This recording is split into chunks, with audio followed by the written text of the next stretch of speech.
chapter 1, we started last week, and again, I was just talking, or just sought to talk about the science of our salvation. The science of our salvation. So I'm going to finish today, hopefully not to bore you, but to encourage you in the Lord, amen. There's a lot going on in our world, amen. So there's a lot going on. Yes, sir. I want to be tuned in. I believe this is important and significant. There's many people seek to explain away our God, make excuses and declare that God does not exist. But I suggest that even in science, God exists. Yes, sir. There is a science in our salvation. Romans chapter 1, verse 20. For since the creation of the world, God's invisible qualities, His eternal power and divine nature have been clearly seen, being understood from what has been made, so that men are without excuse. Somebody say there's no excuse. So I believe this Paul suggesting everything speaks of God. Even science, you may be seated, that tries to explain away God. I believe the problem with science is that they want to understand God. Y'all quiet. I'll say again, the problem is science proved that He exists. Yes. I'll say it again, science proved that He exists. Right, yeah. Right, their problem is they don't want to prove His existence because they inadvertently do that. They're challenged because they want to explain it. In other words, they want to be able to predict God. Y'all are quiet. Just like we predict the weather. Y'all do it. You look on your app every day. You look at the weather forecast, and so it's based on trends. Right? Based on atmospheric pressures and such. They're able to, in their mind, predict. There's books about futures. There are even strategies and there are formulas even for the stock market. There's somewhat predictability even in uncertainty. So the problem with science is not pinpointing, but explaining. And so we have problems when we can't explain and predict. But you will never be able to predict God. That's right. Now we're quiet. We know He's coming, but He says, I'm not going to tell you when. Jesus even said this is for the Father to know. Right? He'll let me know when it's time. He'll send me when it's time. He told me in advance. And all quiet. And sometimes that's our problem with God, is that He don't always, we can't predict when it's going to happen. Y'all are quiet. If you would just be blatantly honest, many times our trust in God is arrested when we can't predict when the promise is coming. You're right. Yeah, you'd be fine if you knew exactly when your breakthrough was coming. But as long as you have to pray about it, y'all are quiet. As long as you have to pray about it, as long as you have to, believe for this, sometimes, not for all of it, but sometimes. And even, I believe, for all of us, sometimes it's a challenge because even the strong in us sometimes gets weak.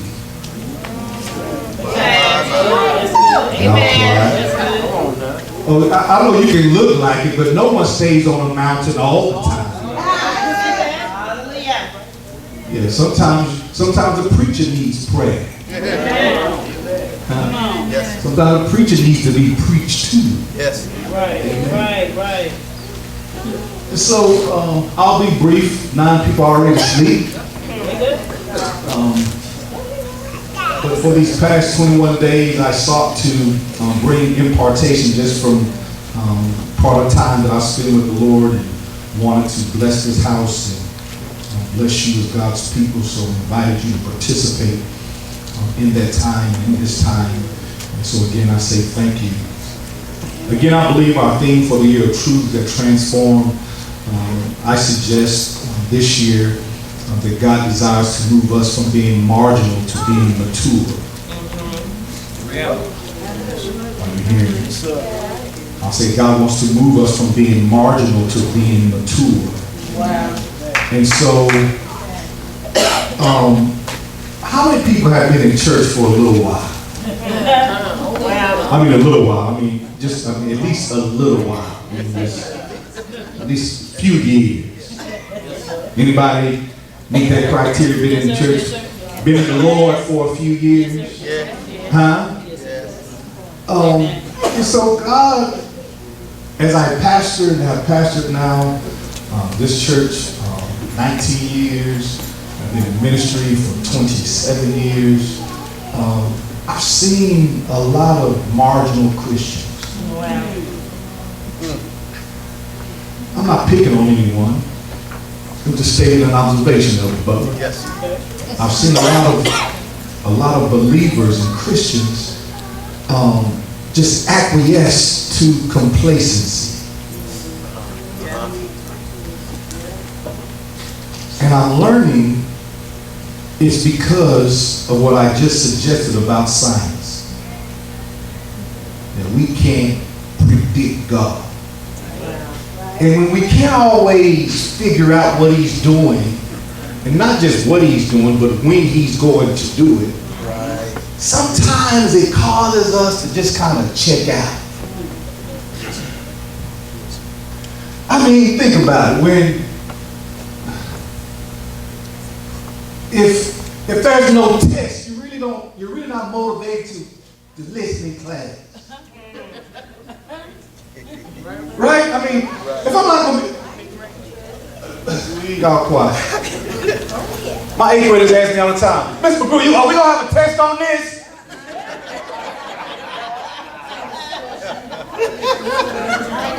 Do you think I'm going to tell you no? Mr. McGrew tests on everything. Put your name on the board, we have a test on that. Mr. David, we have a test on that too. I need you to pay attention to everything. Are you with me? And sometimes in this Christian walk, we lose our motivation to stay close to God. Because it seems like I ain't been, Lord, this ain't working. Oh, y'all know, am I wrong? Have y'all ever feel like it ain't working? Yes, sir. Like, Lord, I done prayed for this. Seems like forever. Never. And it still ain't changed. And Lord, you said prayer changes things. Lord, you said if I give, it be given back to me. Come on, I wish I had some Bible reading. Good measure. Come on. Crank back. Good Pentecostal. Shaking together and running over. But Lord, I don't see nothing pressed or shaking. I want my ends to meet and they still doing this. Oh, y'all never had ends that have done like that? Barely. You gotta stretch it. Huh? And so I'm talking about the science of our salvation to encourage us that everything going on in our lives is a part of God's plan. Even the weights in life. Wow. Huh? Especially the weights.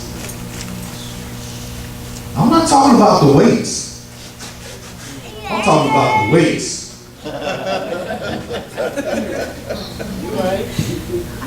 Well, y'all never had to wait on God, had you? So I started talking last week, and I wanted to get to this point today, and prayerfully I'll move beyond it, past it. We started looking at different components or parts of science, and so we talked about gravity. Amen. Go ahead and look at, I don't have time to go back and review all of it. For the sake of time, I won't go back. So we talked about gravity, and I suggested that gravity grounded God. Yeah. And just like the law of gravity compels this pin to fall to the ground. And if you jump off this building, gravity will grab you pull you to the ground. Yes. God. But we learn gravity through Einstein's intellect that gravity is the cause of attraction. In other words, man is attracted to the ground. The earth pulls him, he's attracted. And so I gave that analogy of science to suggest that the incarnation, God, was in the spirit and is spirit. Yes. And that we would not have the ability to talk to him, to love him, unless gravity pulled him to the earth in the incarnation. Right you are. He would have stayed in heaven. There's God. But he said, I'll be like man. So we could be attracted to him. Oh. Then I talked about the Big Bang Theory. 9 more people went to sleep on that. But I'm suggesting that time, space, matter, and energy, as Einstein would suggest, he said they all have dimensions. I'm suggesting that they are dimensions.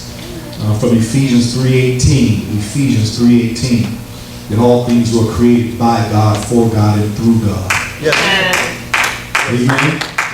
So I suggested last week, a quick review, that time is the reveal of God's will. In other words, the only way God's will is revealed is through the dimension of time. Right. Y'all are quiet. I'll say it again. The only way you can understand and see God's will is through time. Yes. Lord help. So time has to pass. Watch this.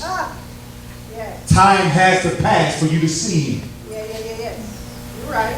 My. And if time wasn't passing, you wouldn't see him. Watch this.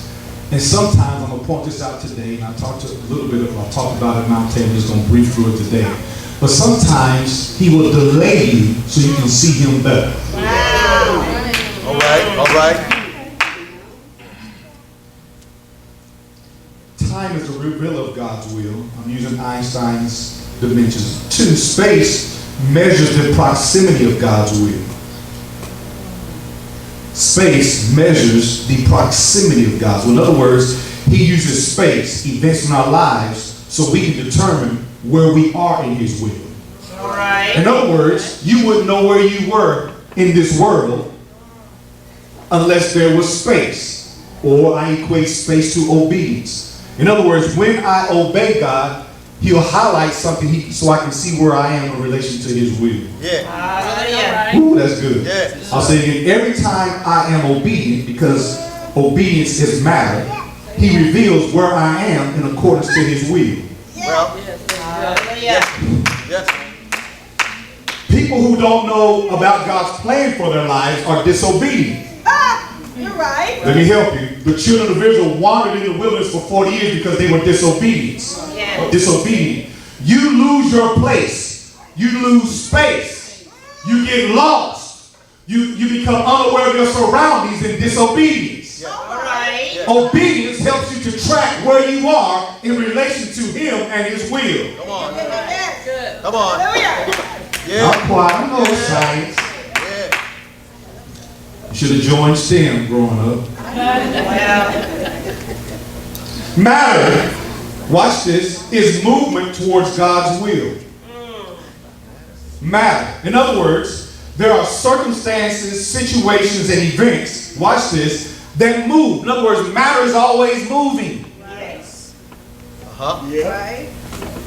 This whole world, the whole universe is moving. So the situations in your life, the decisions that you make, the circumstances represent matter. And they are moving you in his will. Everything. Even when you're asleep, does the earth stop? No, sir. Now, I'm not going to mess with you about my belief about globe earth and flat earth. I'm not going to mess with you about that today.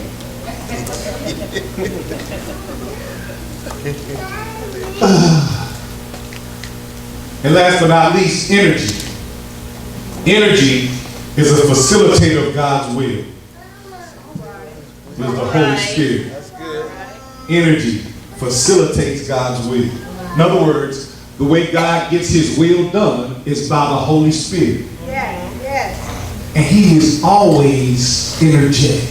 All right. He is always alive. His word is active, quick, powerful, sharper than a two-edged sword. Watch this. Even the writer of Hebrews says it's even to go to bones and marrow. Man, that's profound.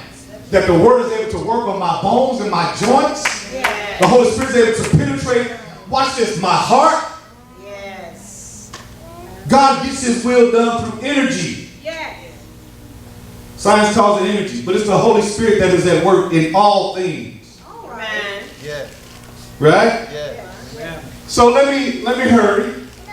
Y'all still sleeping. Come on. There's what is called a dark night paradox.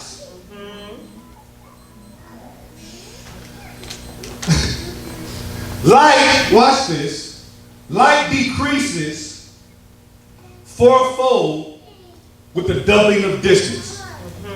In other words, anybody ever driven at night? Cut your lights on to see, right? Yes. As you travel, if I stayed stationary and I traveled, I went forward in my car at night in the dark. The further I got, even with my lights from you, the darker it would get. Amen. Common sense, right? Yeah. So if I'm traveling, if I'm moving forward, again, I told you last week, we can't go back in time. You're right, sir. Right? Don't believe Back to the Future. Can't go back. Time goes forward. My grandmother would say foul. Okay? So it goes fourfold, darkness decreases. Okay? Also, there's what's called a doubling of distance with the number of stars. On the fourth day, what did God create? Stars. Did he just create a couple of stars? No. Look at your neighbor and say, neighbor, he created a whole lot of them.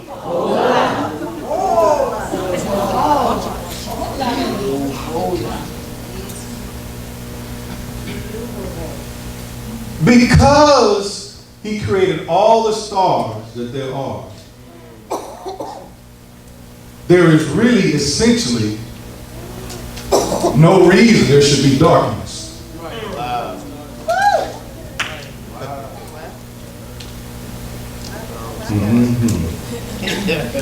Just gonna let it marinate. He separated the light from the darkness. He separated it. Yes. With what? Distance. Right? This is important because Thomas Aquinas suggests, from a philosophical perspective, that something had to make everything exist. This is called the argument, listen, of first cause or initial cause. That something had to cause everything. That nothing just happens. All right. Right? Oh, y'all follow me now. I'm going to go slow. In other words, says the philosopher,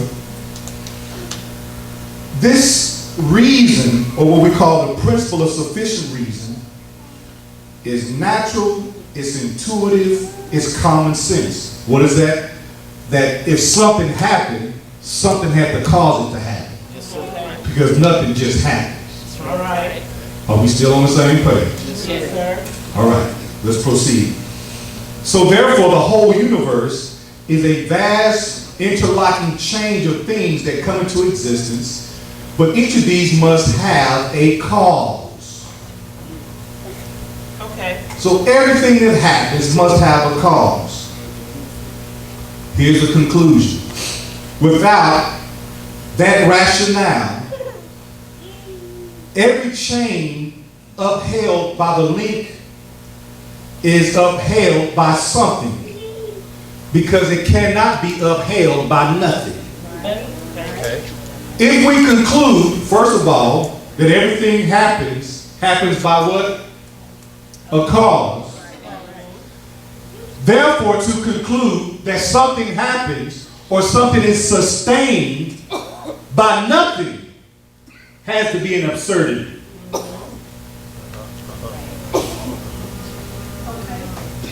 Right? Right. I'll say it again. I'm going to move slow. I'm going to preach fast. To suggest that everything that happens because of a cause. Now that it has happened, for it to be sustained by nothing has to be absurd. Okay. Makes no sense. Let me go back, because after this season, you get this, you get the rest of my sermon in 2 minutes. Everything that happens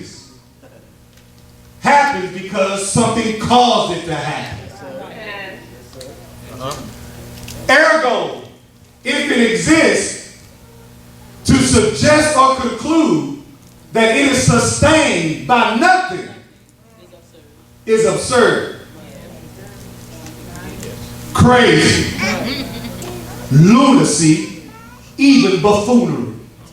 Absurd. Go back to Ephesians 3. All things that were created by him, through him, to him, and for him. All right? You got that? All right. Now I can move on. Now maybe everything else will make a little bit of sense. So, I told you that God will delay you. He will delay you so you can see him. Now, I have preached this at Mount Tabor. I'm not going to try to preach it again here. But Einstein's theory of relativity, I need some help. And I don't have all my stuff, so I got to improvise. I need 2 folks.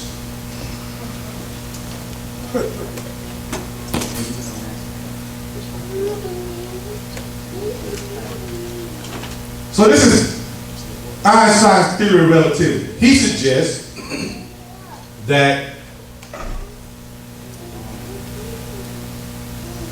this is space.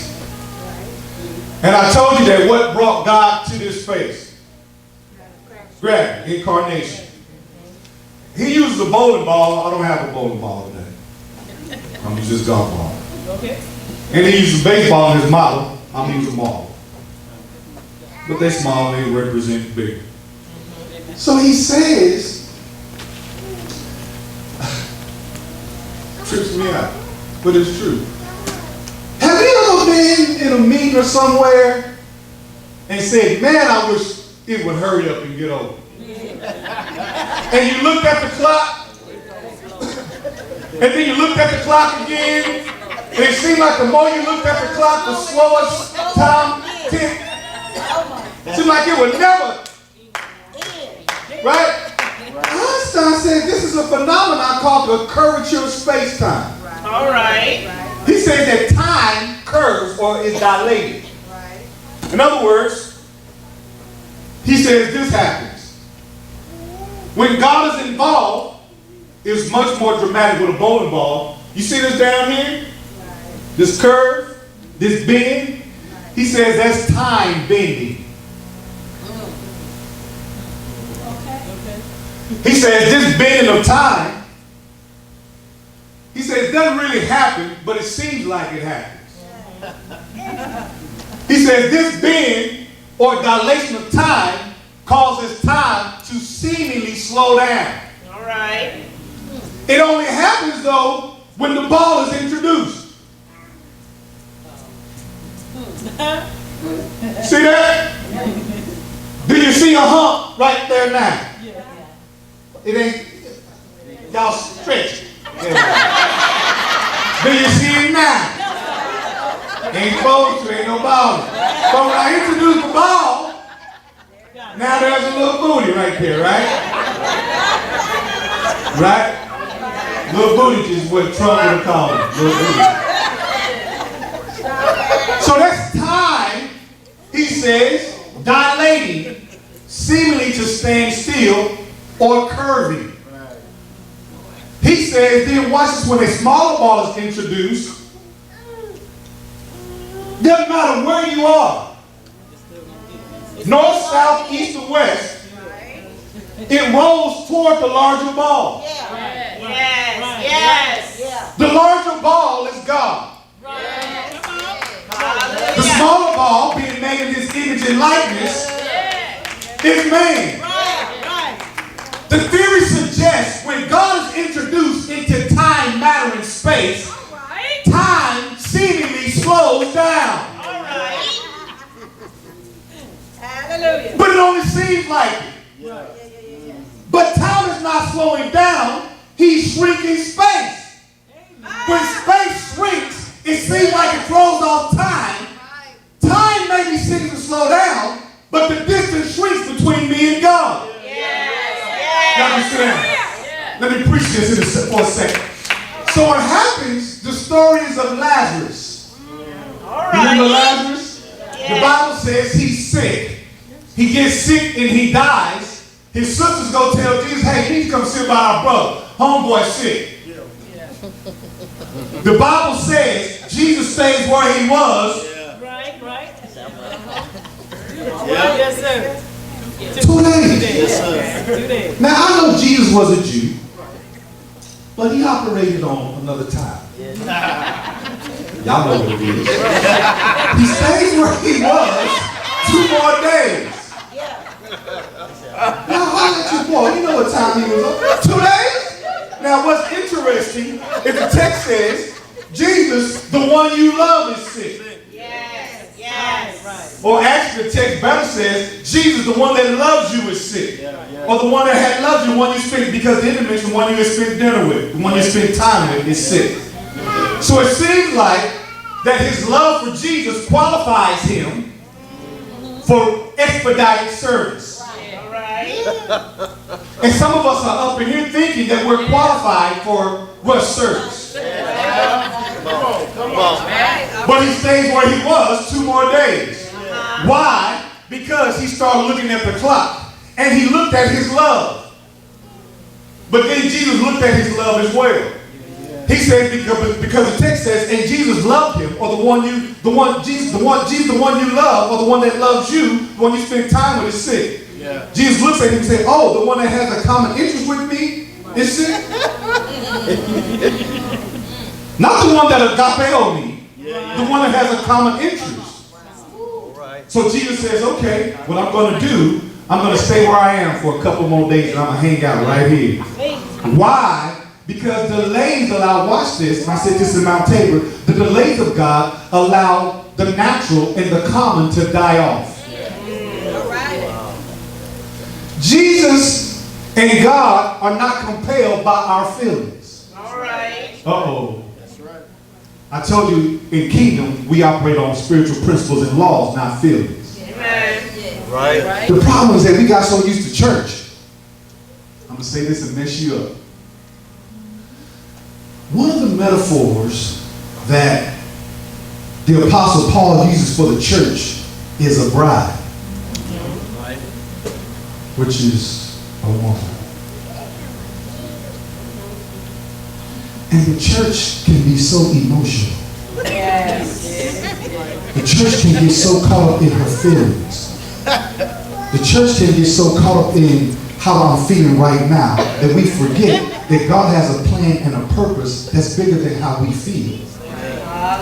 So God never moves on how we feel. But I told you he's always moving. And sometimes we can't see his movement because of how we're feeling.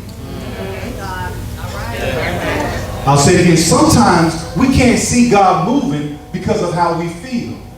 But I told you at the very beginning, movement, matter is always moving. Circumstance, situation always moving. So watch this. When time slows down, it's him drawing us closer to him. So he slows down time, Lazarus, so you can get closer to me. Now watch this. Here's a challenge with that. God, you mean I have to die for you to come see me?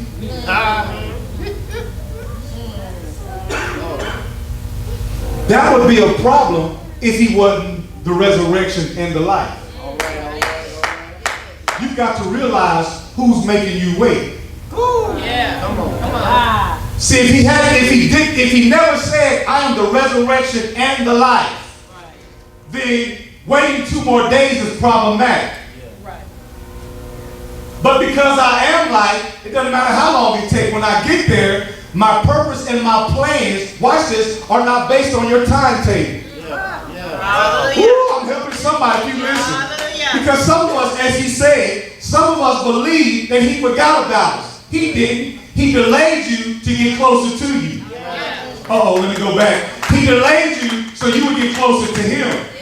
Because some of you, if you didn't go through what you're going through, you wouldn't be praying right now. The only reason some of us are praying right now is not because of what he's doing, but because of what we feel. Yeah, if you didn't feel uncomfortable, you wouldn't be praying right now. If you didn't want your situation to change, if you didn't want him to change, if you didn't want her to act a little better, if you didn't... And what do we want? We want expedited service. Right.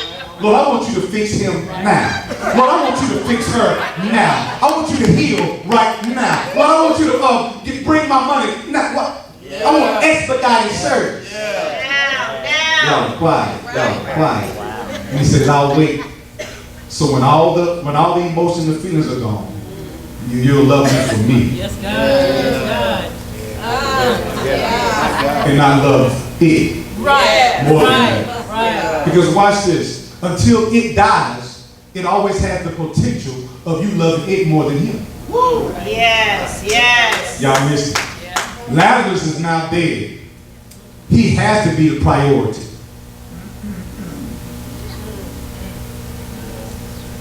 That's why I said this before. You know, some of you parents and families need to stop trying to save folk in your family. Right. Yeah, you're trying to rescue them, and God is the one doing the work in them. Yes. Watch this. Lazarus died. It wasn't just for Lazarus. It was for his sister then. Because maybe their relationship had to change too. Uh-oh. Uh-oh. Here's the preaching point of the text. There's a potential for us to miss this point.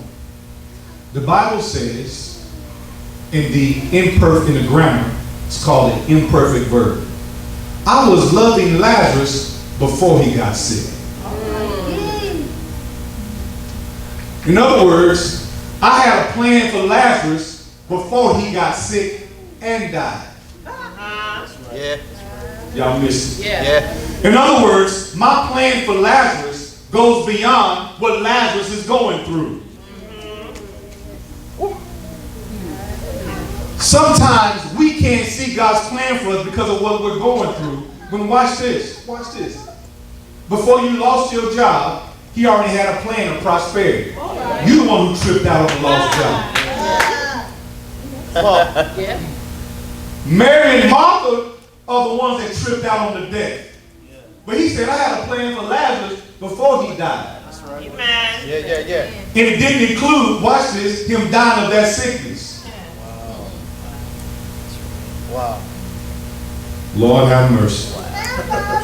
If we would really understand the magnitude of things that happen in our life and not get so caught up on how we feel about what we feel about what we're going through.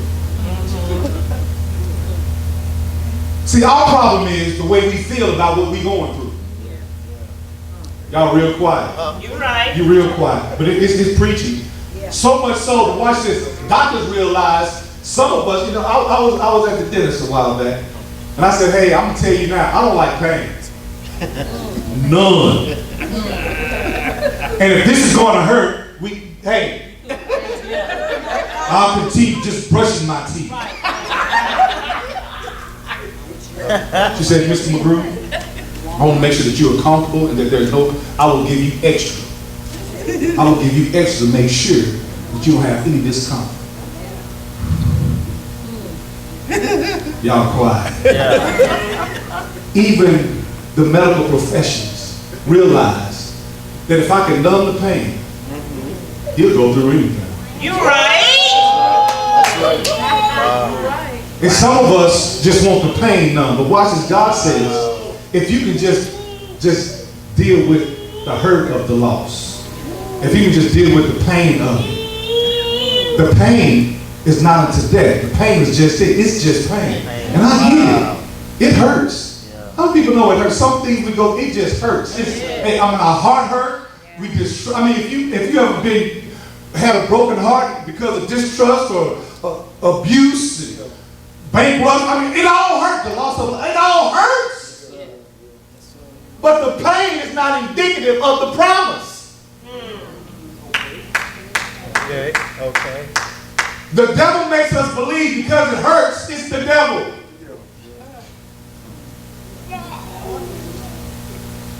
So he slows us down. And slows down to get us closer to him. Amen.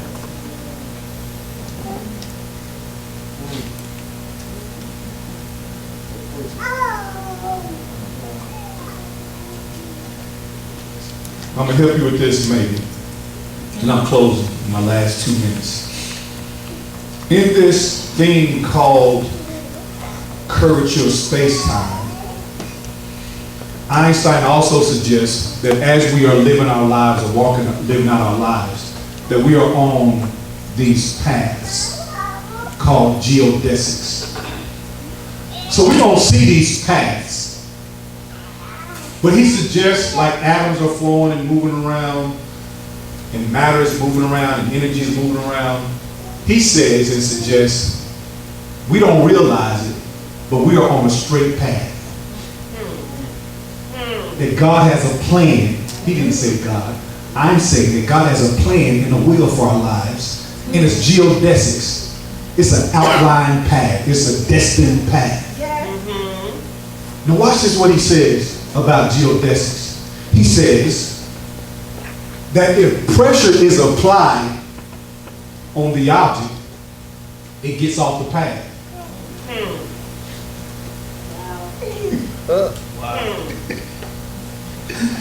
Oh, this is good to me. I'm on a straight path, he says, but if pressure is applied on me, I get off the path.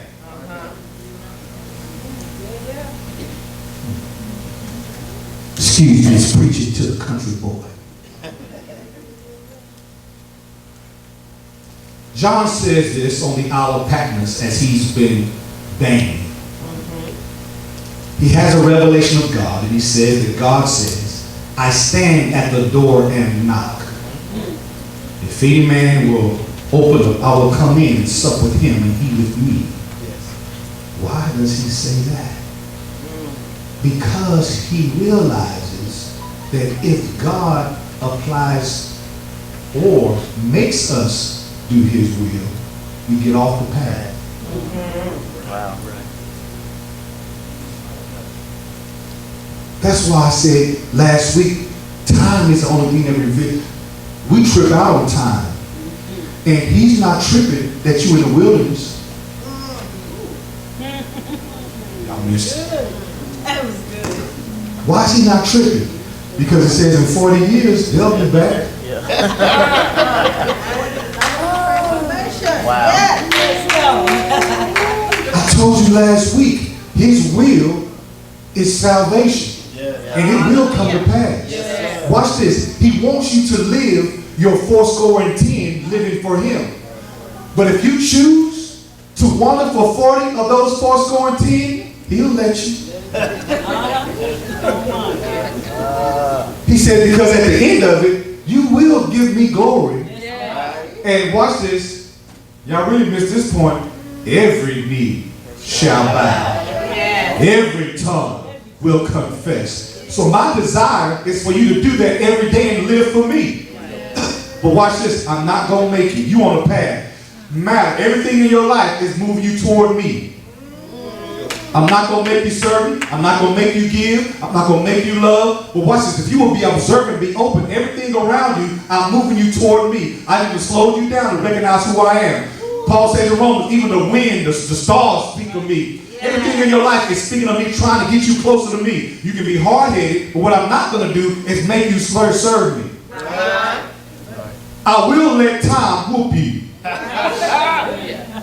Woo-wee. I'll say it again. I will let time whoop you. Have you I've seen some folk I went to school with, and time has beat them up. Don't get me wrong, I'm 49, but you know what? I'm an alright 49. I mean, I ain't no fine 49. I mean, I'm an alright. I mean, for 49, elder, I'm alright. I mean, I can run a mile and not die. I can do a few push-ups, you know, and still have breath. You know what I'm saying? So I'm an alright folk, but I got some 49s. That time beat up.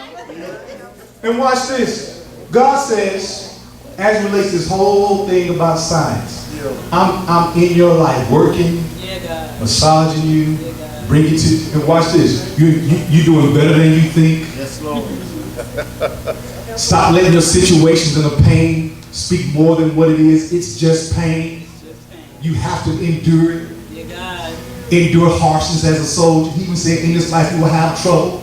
Stop tripping on what you're going through. You have to. Being a Christian does not exonerate you from pain and trials and death and mamas dying and bills being paid. And it doesn't exonerate you from that. Go through it. You still belong to me. I'm going to take care of you. My plans, my promises. I've got gravity drawing you closer to me. Watch this law of attraction. Got stuff coming to you if you'll just wait and let time do its thing. Yeah. Yeah. But we get so impatient, don't know how to wait, don't want to wait. And it's all part of God's plan. Why do you think he took 7 days of creation? He could have did it in a snap. Yes, sir. He could have said, let it all happen. Y'all missed it. If he says, let there be light, he could have said, let it all happen. Why did he take time? Because time is the revealer of his will. Stop tripping on what you have not received in 2 years. You couldn't handle it no way.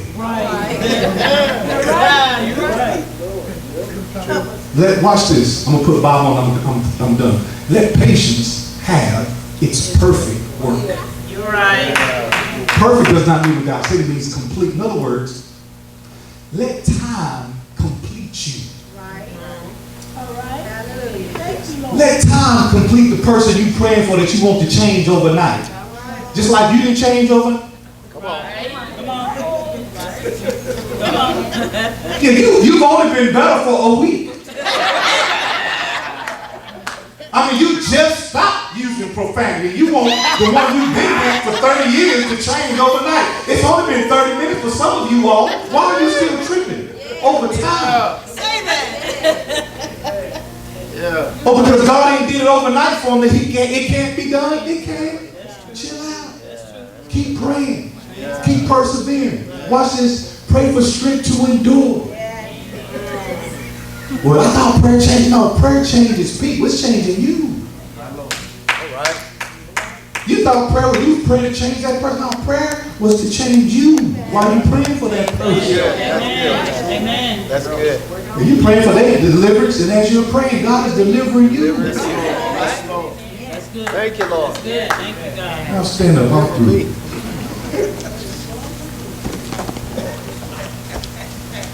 My God, my God.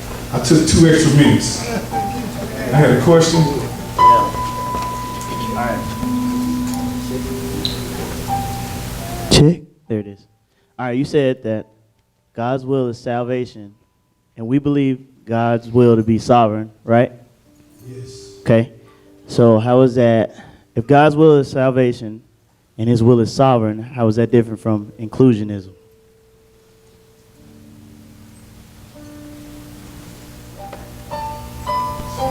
Because I still have to confess. And so, from the very beginning, God has been a God of relationship. And so that hasn't changed. It never will change, whether it be one person or a million. He says, I want to be intimate with you. And yes, everything he's doing is to bring, watch this, this is what I believe. I believe everything he's doing in the universe is to bring us to him one by one. That yes, here's a scripture that blows my mind. That he knows the number of hair on my head. When we talk about there's a blessing with my name on it, yeah, because he knows me by name. He doesn't just say, I'm going to bless all the black people. I'm going to bless all the white people. He says, no, I'm going to bless Patrick, Lamar, McGrew Sr. I got a plan for Justin McAdams. I got a plan for Curtis L. Butler. He doesn't just include us in a Groupon. It's not the kind of God he is. When I talk about him being sovereign, when I talk about all things working out for his good, for me individually, us individually, he doesn't have a blanket blessing for us. He calls us by, anybody have children in here? Why did you name them? So you can call them by name and have a relationship with each and every one. I have a special relationship with my son. God, I love that boy. He's my heart. But man, him and Ari, that girl. When I say Patrick Jr., man, something on my back stands up. When I say Ari is your name, man, my heart loves. Why? Because I know them. I call them by name, and there's some stuff PJ can get that Ari can't get. Because I want him to be man like me. He get access to more money. Why? It makes me feel good to bless the man in my house that came out of my loins so he can be in my image and likeness, to be strong, to be barrel. I want my daughter to be dainty, dependent. Difference. All right. So when we talk about inclusion, God saves us for individuality. He's just trying to bless us all alike. He has a blessing for each and every one of us. Amen. We sing all the time, what God asked me is for you. That's right. Me and Ed don't have to share. He has something for Ed. He has something for Patrick. When my kids come and eat, they don't share a plate. Right. Fix your plate and get full. Ain't that wonderful about God? He loves me to bless me individually. You don't have to share with God. No, he has something for you, for me, individually. Did I deal with that? Kind of? Salvation, individual blessing, not a blanket blessing. Yeah, it's not blanket. Yeah. Now we all gonna shout when we get together, right? But there's a reward for me. You can't get my reward. I can't get your reward. Why? Because he gave, oh, thank you, Holy Ghost. So he gives us gifts, watch this, as he pleases. So watch this. He doesn't reward me based on what you do. He rewards me based on my gift that he gave me to walk in. And so we go read 1 Corinthians. He says he gives gifts. The Holy Spirit gives gifts as he pleases. Watch this. He said you can desire a gift. Don't mean you gonna get it. So he already has outlined what he has for you. He'll give you some wisdom. No, he said, I'm gonna give you some wisdom to walk in the one I gave you. He gave 1, 1, 1, 5, 1, 10. Why? That's what he decided. He said, if you mad and I gave you 1, then do with the 1 10 times when I gave you 10. Y'all even. But he never called us to compare. He just said, walk in what I call you to walk in. I had a hand, yes. My question is, it goes back to creation. First day, he separated the lightness from darkness. But he didn't create the sun, moon, and stars till the 4th day.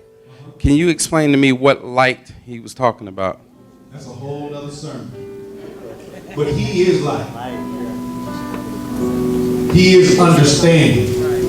And so when we talk about the light, he's not saying necessarily you couldn't see. Again, he's talking about the specifics of the sun, the moon, and the stars as how they function, how they would function in the created order of things.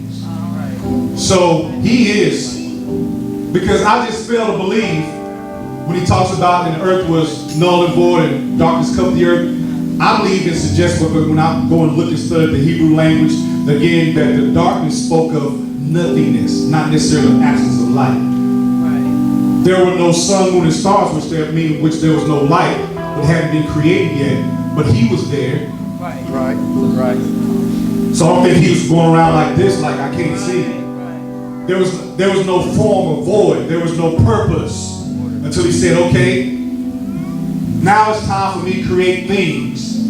But before that, I got a man that I'm going to create to worship me. So before I create him, I'm going to create a world that he can worship in. To worship me. And so when we talk about Genesis 1, and again, I would suggest, probably just a great question, but I would also suggest it is a minor, not a major. And so when I talk about majors and minors, I look at, okay, what is important for salvation? And so I probably cannot do the justice of creation and creationism justice. But the major is Christ and him crucified. And we'll figure out some of this other stuff, or maybe later on. You know what I'm saying? So when I look at creation, I believe he was specific. And if we look at the text, I believe, shows us the days of creation, for the function of creation, for the order of creation. Not necessarily explaining every minute detail. Well, thank you for that explanation, because that's probably better than what I came up with. Because when I read it, what I thought about was him creating color first, because white is the creation of all the colors with no hue in it, and darkness represents nothing in it. So that's yeah. But thank you for the explanation.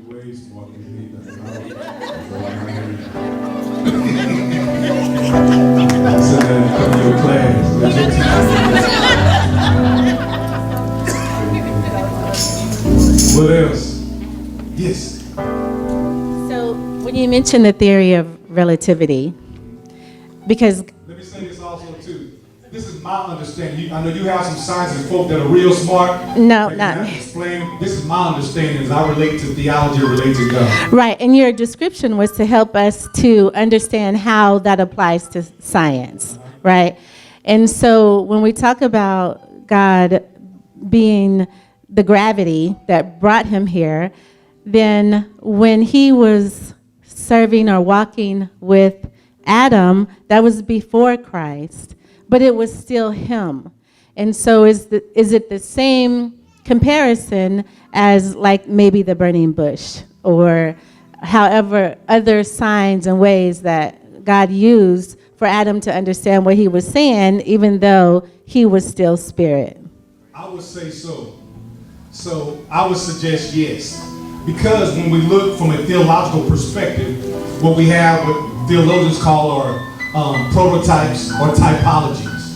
And so when we look at the Old Testament, we have typologies of Christ, such as when the children of Israel again had the curse and Moses said, look upon the snake. There was a typology where they would look upon the snake to be saved, just as the New Testament, we look at Christ to be saved. Yeah. And so when we have instances as the burning bush, we have God coming so man can relate to him because he is spirit. And so, I don't know, I mean, to me, man, it would be a powerful thing for God to walk with me in the cool of the day. Yeah. It's a powerful thing, you know, to hear God, his voice literally speak. And so I believe when we see Old Testament references, we see God saying, so man can comprehend me, I have to come where he can relate to me. And so our humanity, he came in our humanity. And so I believe he speaks to Moses in the burning bush so Moses can comprehend and understand. And we see from that what? He does get something to write and understand. And so he has to come and talk to us in a way that we can, quote unquote, wrap our mind and our brains around so we can understand or comprehend to a degree that which he has spoken, or that which he has assigned, or that which he has ordained. Go to a land, I'll tell you. So he gives us command and instructions, but he has to speak our language so then we can really be without excuse. So we can't say, well, I didn't hear you, I didn't get it. I don't know if I understand your question. Okay. Good questions. Y'all are thinking people. All right, hearts clear or less muddy? Hey, thank thank you so much for tuning in to Higher Praise Family Church and our YouTube channel. Can I admonish you, please subscribe to our channel and share it with your family and friends. Also want to invite you to follow us on social media as well as visit our website at www.higher-praise.org.